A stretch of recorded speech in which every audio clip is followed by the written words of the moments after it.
改革开放成功经验，放权让利，对外开放。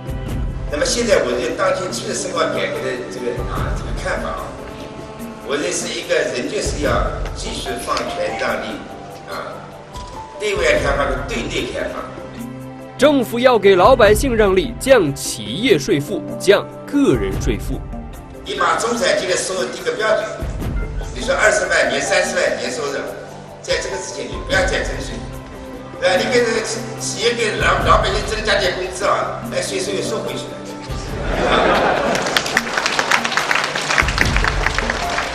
所以永远得不到中等收入，永远做不了中产阶级。娃哈哈集团公司董事长兼总经理宗敬后建言改革路径。我认为我们前面这个改革开放以后这个经济发展比较快有两条经验。第一个是6个字：放权让利，对外开放。当时中央政府放权给地方政府，是吧？然后是让利，中央政府让利给地方政府，地方政府也放水养活了我们的企业。同时对外开放，引进一批外资，解决资金问题。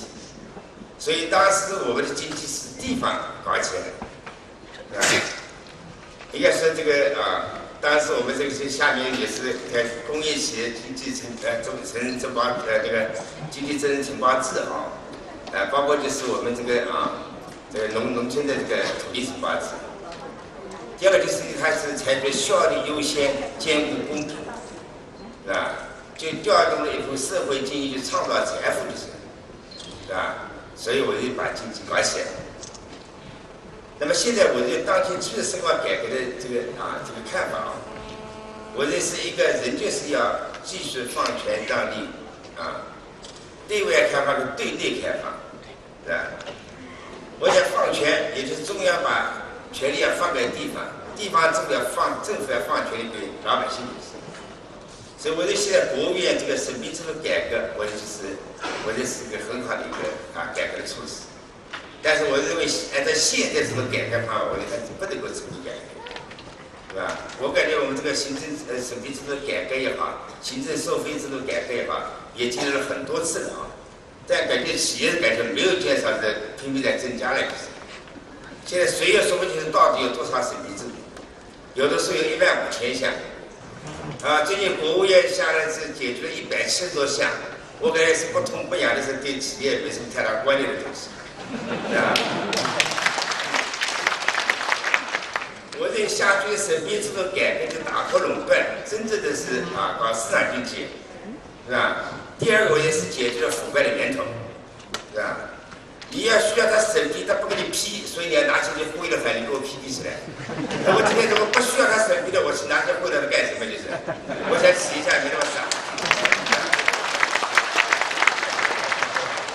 所以我审批制度改革，我认为是应该这么做你中央政府认为还是需要审批的什么东西，你还需要行政收费收什么东西，你允许地方政府还要审批的什么东西，收费什么东西，其他全部废止。这样子我认为才真正的彻底的行政制的这个审批改革就是，否则你到现在真的是像目前这种做法，你个弄个10年20年都改不了，而且确实来讲你也搞不清楚，是吧？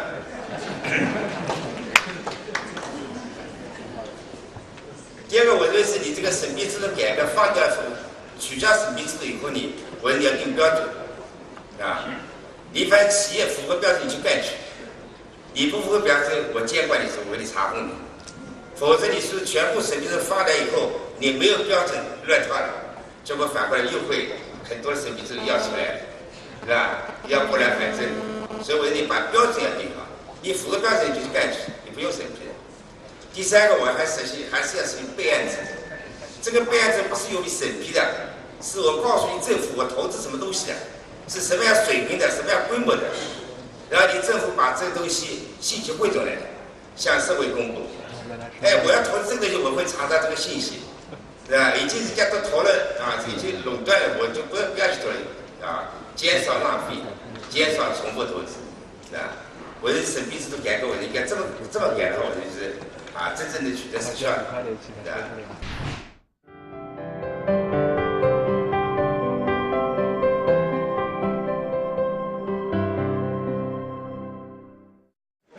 现在这个让利，是吧？我认为中央政府要给地方政府让利，政府要给老百姓让利，是吧？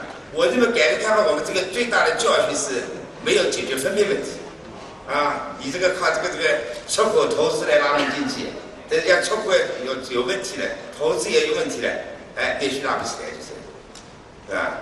那么你现在说转变这个经济增长方式，我觉得这个新概念都很模糊。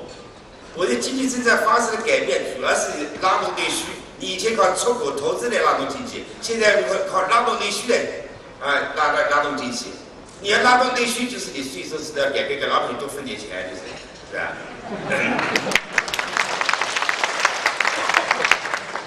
所以我说，一个是在中央跟中央跟地方的财政上，我要去改变，就是要分得合理，对吧？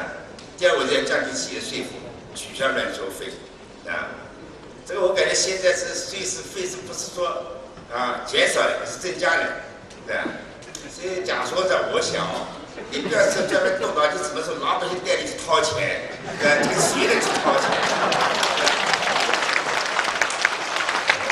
而是要怎么让老百姓的钱袋鼓起来，企业能够活下去，对吧？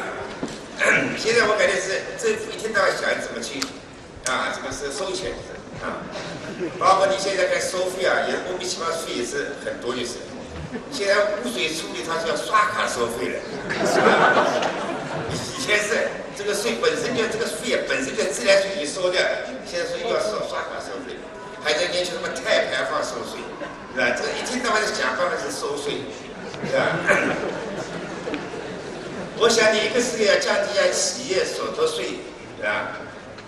我认为你降个12%，但是也不本项，你5%用来给员工增加收入，1%用来就是技术改造，是吧？这样子我认为使企业进步，它员工的收入增加，要降低老百姓的税负，对吧？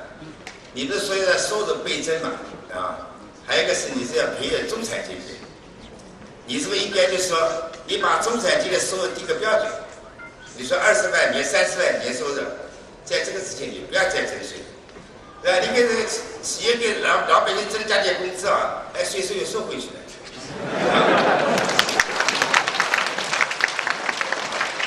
所以他永远得不到中等收入，永远做不了中产阶级，对吧？我想你要降低税负必须政府不能再投资。现在税收了再多，他不必再投资做政绩工程，他钱还是不够用，对吧？第二个让民间资本没出路。所以民间资本也到处去什么炒黄豆、炒绿豆的乱七八糟炒完之后全炒完了，现在。另外，我认为国有企业要与民营企业待遇一样，就是减少3公经费的开支，就是还要大量精兵简政，减轻纳税人负担所以有的说是公务员7000万，有的说有9000万，不光公务员还雇了所谓的什么临时工就是这个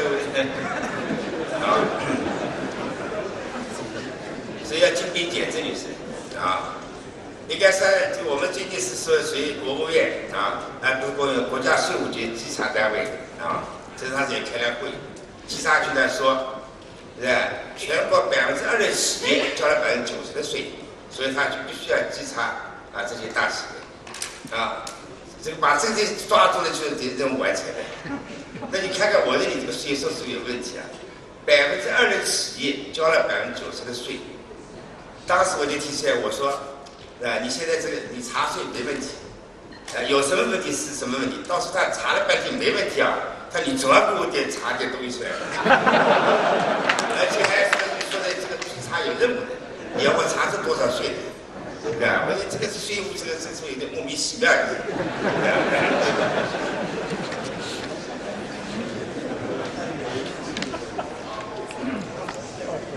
另外，我想这个技术要开放我觉得开放应该更要关注对内开放，对不对？我想这个审批制度如果是一取消的话，我就对内就开放了，这个垄断就取消掉了，对吧？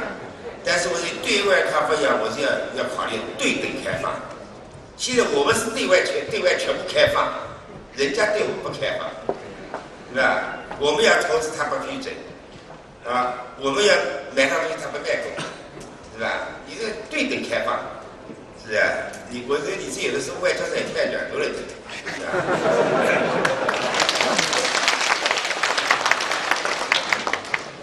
我感觉当前的经济危机啊，整个世界经济危机啊，发生有2个原因，一个是 WTO 造成的全球一体化经济，啊，为什么说它全球一体化就造成的 ？WTO 的原则是哪里成本最低到哪里去生产，啊，所以发达国家都不生产，都到你落后的发展中国家生产，利用你的廉价劳动力。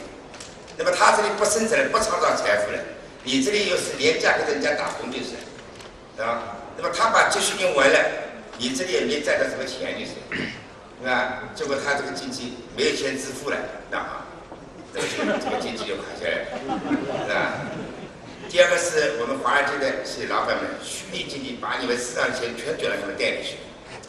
所以有的时候感觉我们中国人照理是很聪明的，但是确实来讲，犹太人玩不过他，是吧？你说美国人这个炒纸黄金。对吧？你黄金都没看到，谁被人家抄走了？所以有的时候我感觉这个我们这个企业是在经营啊，我认为国家也是在经营，对不对？企业是要养活自己企业的员工，国家既要养活全国老百姓，我认为是不是国家也要学会做生意啊？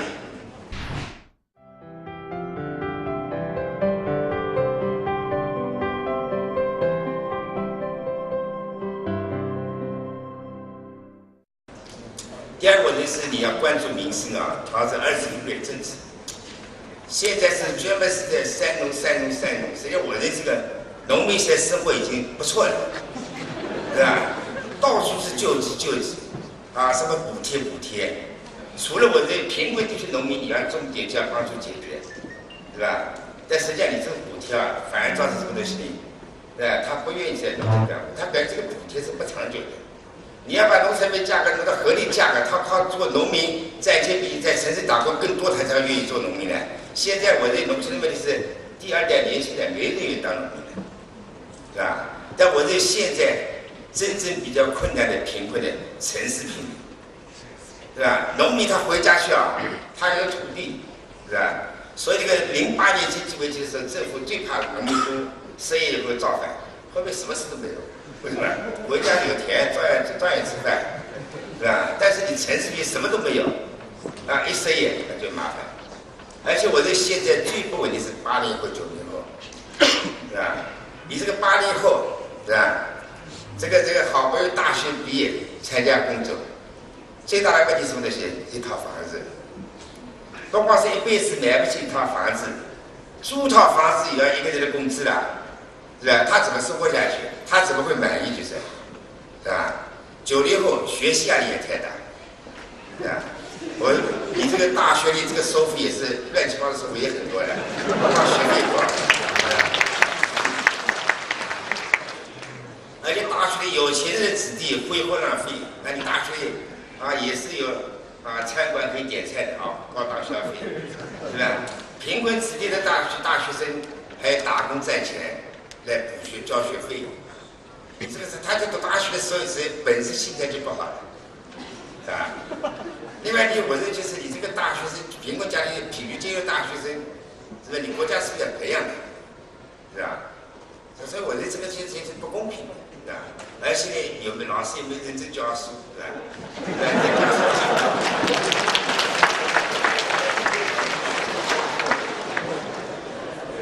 所以你今天北大请我来，肯定对你也不太好啊。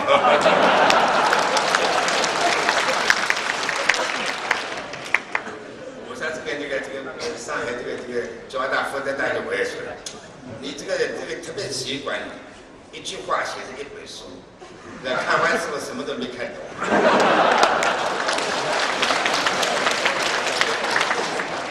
而且我觉得就是应该说，人家大学是进其容易出来的。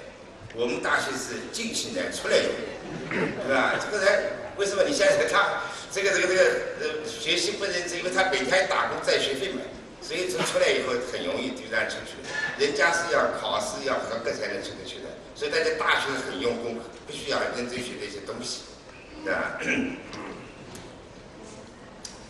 那我想这个房价，对吧？我感觉实际上也影响。响社会稳定的，而且影响我们物价。这个政府呢，实在是没看到这个问题，是吧？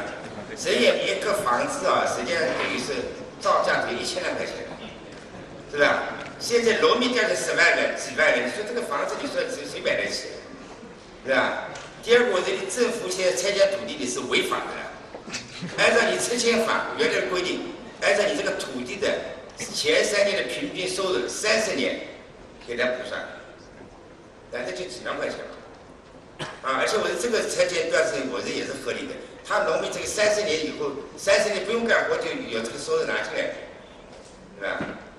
因为你地方政府土地财政，是吧？你拿了进来几万块，我一卖几百万、上千万，甚至现在几千万，是吧？那农民肯定是要你多补上，你有什么道理呢？我这拿去几万块，你卖几千万，是吧？所以说你不把这个土地拆迁降下来，你说把房价降下来根本不可能。第二个，据我了解，房地产的税费大概占了卖家的50%，是吧？那你这个政府是把税收免掉，土地拆迁降下来，那你我上次说，我说是不是应该给城市居民每个人有一套经济适用房？你给农民是有土地，你给城市居民给什么东西？改革开放之前，我全国都是无产者，什么都没有的，是吧？所以你年轻人他要成家立业，你说人家说你成家立业，他怎么成家怎么立业，是吧？所以我觉得你真正要降低房地产，要从这个地方一起做起。一个政府不能再有什么土地财政收入，你土地收入全部收上去，是吧？好，这样才就不会去搞这个东西的。第二，你要合理拆迁。现在农民一拆迁，补几百万、上千万，对吧？再补几套房子，你什么理由补助他这么多？都拍了地难看就是。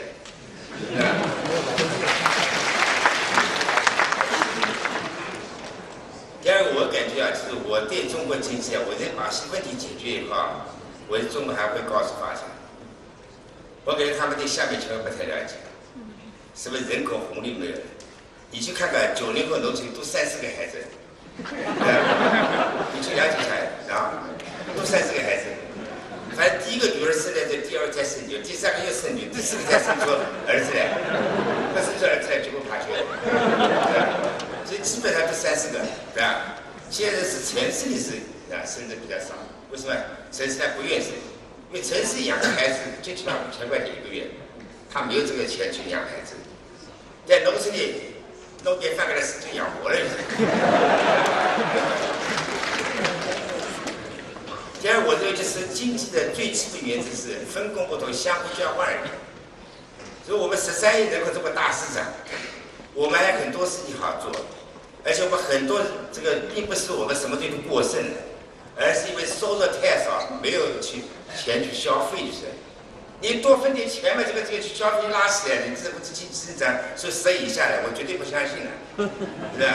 你尽管20%以上都可以增长了，是吧？这么多事情好做了，对不对？人家是这么多年发展来以后是吧？已经什么事情都做完了，就是。第二个，人家是高福利、高税收，对吧？都不干活了，都不创造财富了。所以我们是不要再走人家的人家这个教育我感觉现在也是在走这条路了，对吧？也杀富济贫，对吧？什么贫穷差异就是。我这现在不是觉得是贫穷差异问题，要解决共同富裕问题啊。要提高老百姓整体的生活富裕起来，是吧？你一解决贫富差距化，有钱人都走了，你都把别走了嘛，带来资金都到国外去了，想回去了，他不投资了，是吧？我认为这个是真正的国有资产流失，就是。我认为我对财富有什么看法要改变一下。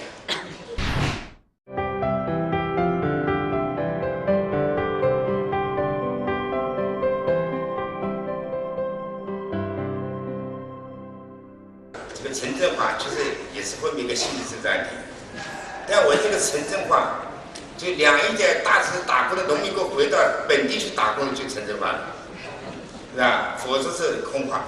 现在的土地流转什么的这个要出大问题，是吧？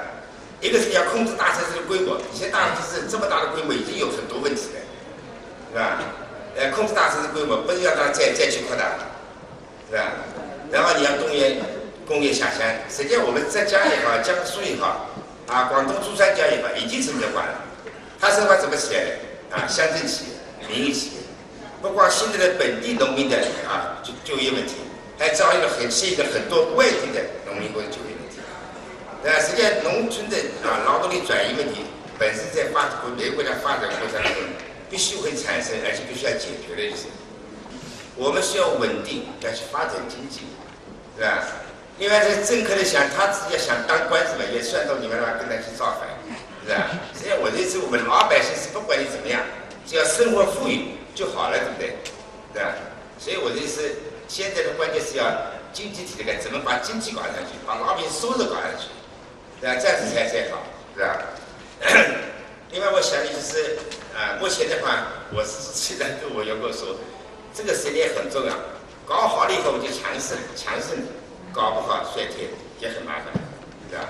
而且我这现在要有什么雍正皇帝式的人物才能解决问题，必须要强势，但是要开明，就是你要考虑老百姓的利益，该怎么做就怎么做，这样子才能把这个改革推动下去，也没什么了不起的，是吧？真正有这么强势，这下来的话，我这也是可以把这个事情很快做起来，也不用等，也没有什么沉重不沉重，沉什么重，是吧？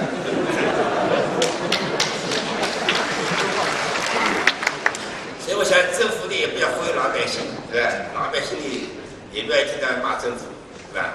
所以我们这个中国人是比较聪明的，比较勤奋的，是吧？我想大家齐心协力我们中国人最大的毛病是不团结，是吧？所以我希望就是我们这个能够在紧密的团结在，对吧？以前紧密走势，